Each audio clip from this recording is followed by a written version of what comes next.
Hallelujah. सभी को जय मसीह की। मैं अमरीक जॉय आज एक बार फिर प्रभु पिता का धन्यवाद करता हूं कि आज एक बार फिर प्रभु पिता ने समय दिया कि परमेश्वर के वचन आपके साथ बांट सकूं। और आप मेरे यूट्यूब चैनल पर नए हो, अभी तक चैनल को सब्सक्राइब नहीं किया तो आप चैनल को सब्सक्राइब करें, साथ में बेल आइकॉन उसको भी टच करना, आने वाले वीडियो की नोटिफिकेशन उसकी जानकारी आपको तुरंत मिलने पाए। तो मैं प्रभु पिता का धन्यवाद करता हूँ जो प्रभु पिता हमें हर दिन, हर पल, हर रोज़ वो संभाल कर रखते हैं। और वो परमेश्वर आपसे, मुझसे, हम सभी से वो बहुत प्रेम करते हैं। और हमसे ही नहीं, हमारे बच्चों से भी, हमारे माता पिता से भी, हमारे भाई बहन से भी, अरे जिनको हम नहीं भी पसंद करते ना, जिनको हम नहीं भी जानते, ऐसे लोगों से भी परमेश्वर बहुत प्रेम करते हैं, क्योंकि परमेश्वर ने सभी को बनाया है। हाँ, हम जिनको पसंद नहीं करते तो मेरा मतलब उनसे हमारा बैर, ऐसा नहीं, ऐसे लोगों की बात नहीं करता।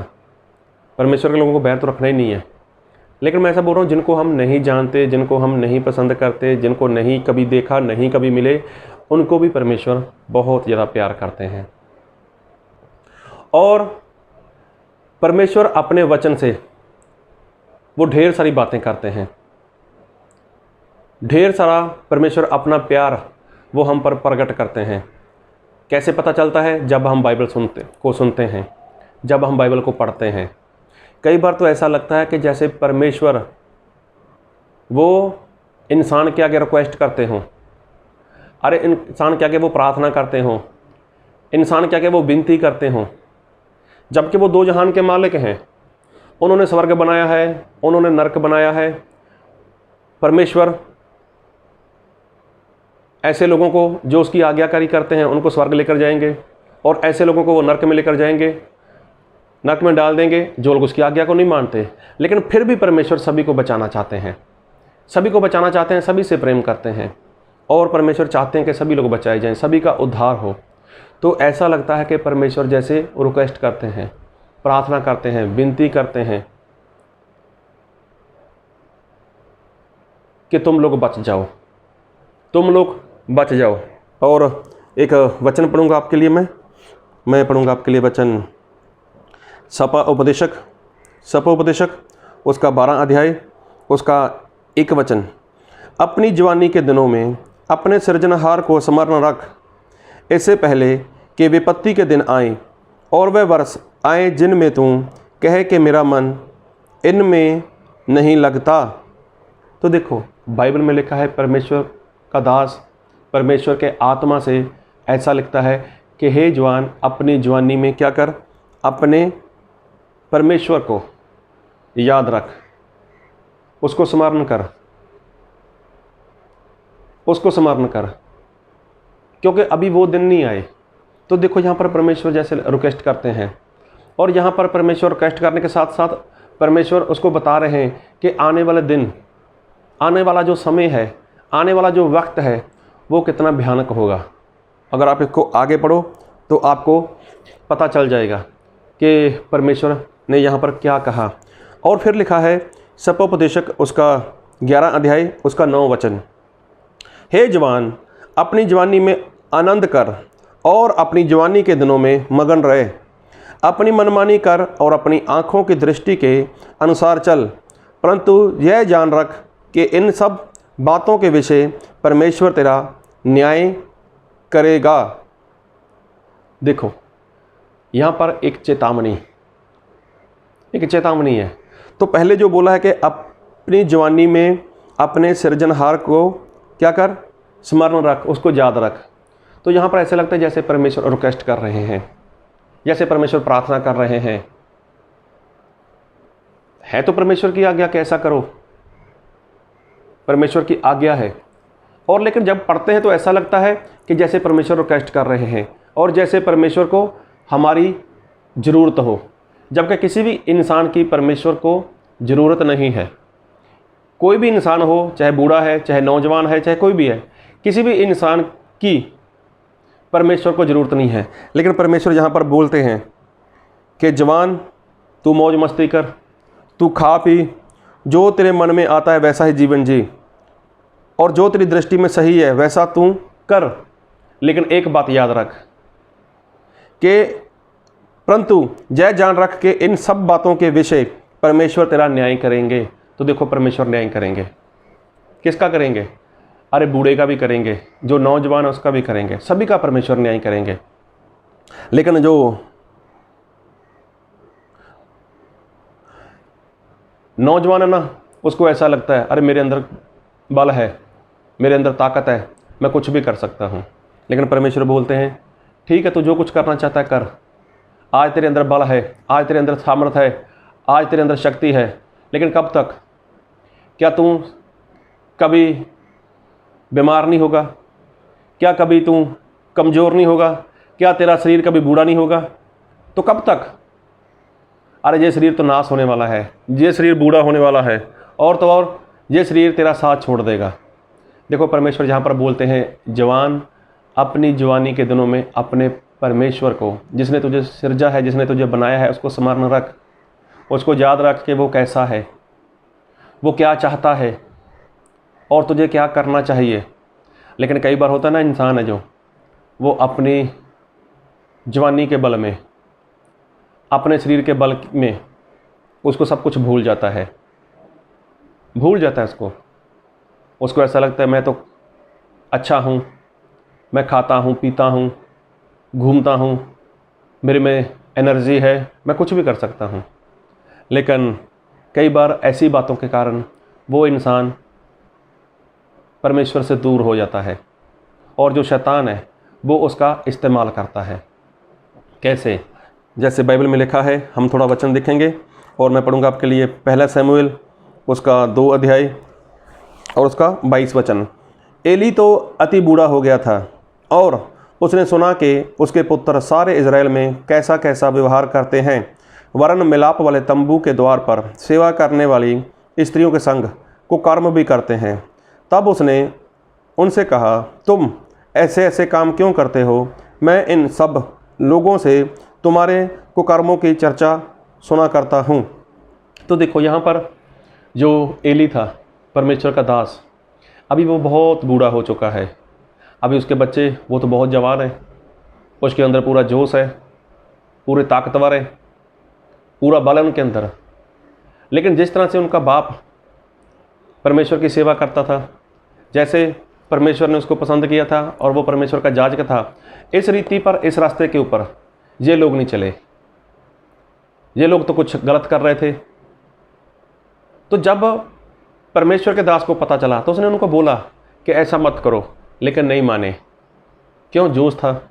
अभी तो हमारे खाने पीने की उम्र है, अभी तो हमारे घूमने की उम्र है, अभी तो हमारे खेलने कूदने की उम्र है। आज भी तो बहुत से बच्चे ऐसा करते हैं। अभी कौन सी उम्र है प्रार्थना करने की? अभी कौन सी उम्र है बाइबल पढ़ने की? अभी कौन सी उम्र है प्रभु प्रभु करने की? अरे करेंगे, देखेंगे, सोचेंगे, समय है, चलता है, होता है। इंसान ऐसा करता है।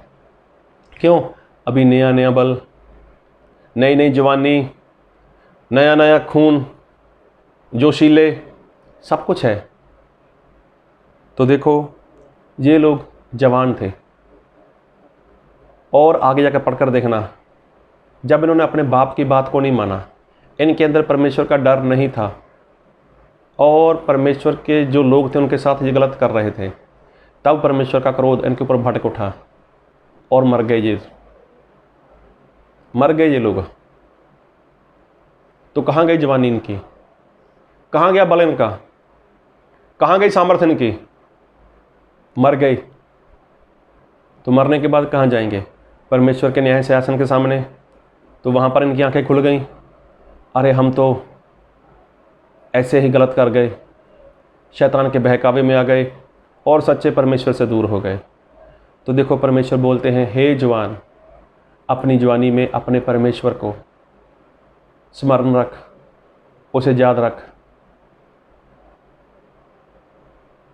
क्योंकि परमेश्वर चाहते हैं कि जो जवान है वो मेरा काम करे।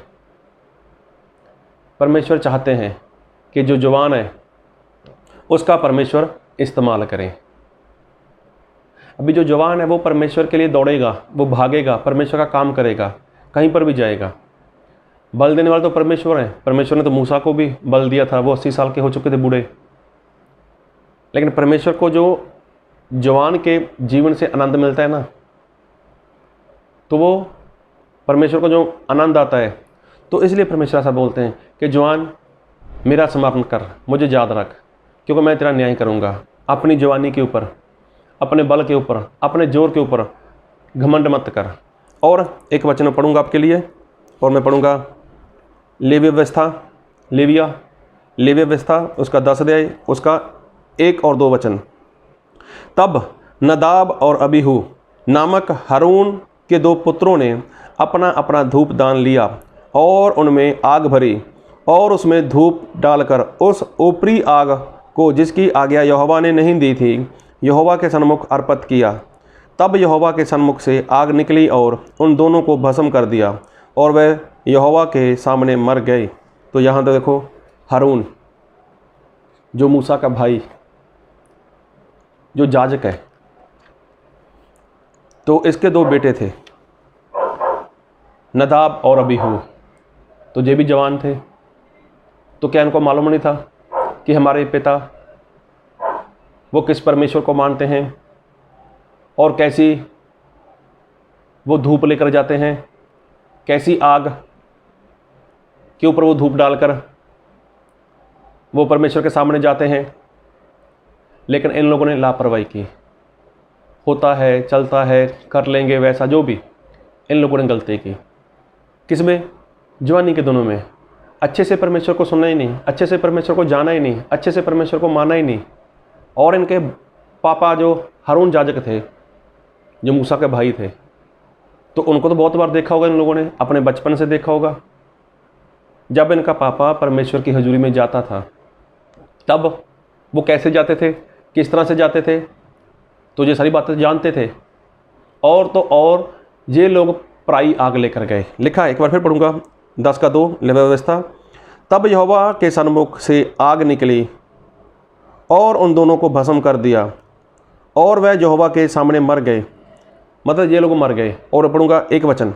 तब नदाब और अबीहू नामक हारून के 2 पुत्रों ने अपना अपना धूप दान लिया और उनमें आग भरी और उसमें धूप डालकर उस ऊपरी आग, देखो ऊपरी आग मतलब पराई आग, ऊपरी आग को, जिसकी आज्ञा यहोवा ने नहीं दी थी, यहोवा के सन्मुख अर्पित किया। देखो ऊपरी आग लेकर, पराई आग लेकर वो कहाँ चले गए? परमेश्वर के सन्मुख चले गए। तो परमेश्वर ने उनकी जवानी को देखा। परमेश्वर ने देखा ये तो जवान है, तो क्या परमेश्वर ने उनके ऊपर तरस खाया? क्या परमेश्वर ने रहम किया? नहीं। अरे जो परमेश्वर के वचन को नहीं मानता, जो परमेश्वर के वचन को नहीं सम्मान देता, चाहे वो जवान हो, चाहे वो नौजवान हो, चाहे वो कैसा भी हो, उसका बाप भी कैसा हो, तो परमेश्वर किसी का पक्ष नहीं करेंगे। परमेश्वर किसी का लिहाज नहीं करेंगे, किसी की शर्म नहीं रखेंगे। ऐसे परमेश्वर हैं। तो परमेश्वर ने ऐसा नहीं देखा, अरे मेरा दास तो हारून बहुत अच्छा है, वो तो पास्टर है, वो तो सेवक है, वो तो मेरी सेवा करता है, और हारून के दिल के ऊपर क्या बीतेगी? नहीं, परमेश्वर ने ऐसा नहीं देखा। परमेश्वर ने देखा ये मेरी बात नहीं मानते, ये मेरे वचन को सम्मान नहीं देते, और परमेश्वर की आग वहाँ से निकली और उनको भस्म कर दिया। और आगे जाकर फिर पढ़ना, परमेश्वर के दास मूसा ने बोला रोना मत, हारून को मना कर दिया रोना मत। ऐसे लोगों के लिए रोना मत जो परमेश्वर का मान सम्मान नहीं करते, जो परमेश्वर की इज्जत नहीं करते। तो देखो हारून वहाँ पर रोया भी नहीं। और मैं पढ़ ही लेता हूँ आपके लिए, और मैं पढ़ूंगा आपके लिए लेवी व्यवस्था उसका 10 अध्याय उसके 4 वचन से। तब मूसा ने मिजाइल और एलसाफान को, जो हारून के चाचा उजियल के पुत्र थे, बुलाकर कहा, निकट आओ और अपने भतीजे को पवित्र स्थान के आगे से उठाकर छावनी के बाहर ले जाओ। मूसा की इस आज्ञा के अनुसार वह निकट जाकर उनके अंगरखों सहित उठाकर छावनी के बाहर ले गए। तब मूसा ने हारून से और उसके पुत्र एलियाजर और इतामार से कहा, तुम लोग अपने सिरों के बाल मत बिखराओ और ना अपने वस्त्रों को फाड़ो, ऐसा ना हो कि तुम भी मर जाओ और सारी मंडली पर उसका क्रोध भड़क उठे। परंतु वह इज़राइल के कुल घराने के लोग जो तुम्हारे भाई बंधु हैं यहोवा की लगाई हुई आग पर विलाप करें। तो देखो, परमेश्वर के दास मूसा ने उसको मना कर दिया कि तुम्हें सोग नहीं करना, तुम्हें रोना नहीं है। किसको बोला? अरे जिसका जवान बेटा मर गया था, जिसके जवान भाई मर गए थे, उनके लिए बोला। एक बार फिर पढ़ूंगा 6 वचन। तब मूसा ने हारून से और उसके पुत्र एलियाजर और ईतामार से कहा, तुम लोग अपने सिरों के बाल मत बिखराओ और ना अपने वस्त्रों को फाड़ो, ऐसा ना हो कि तुम भी मर जाओ। देखो, अगर ऐसा करोगे तुम भी मर सकते हो, मतलब उनके लिए दुखी मत हो।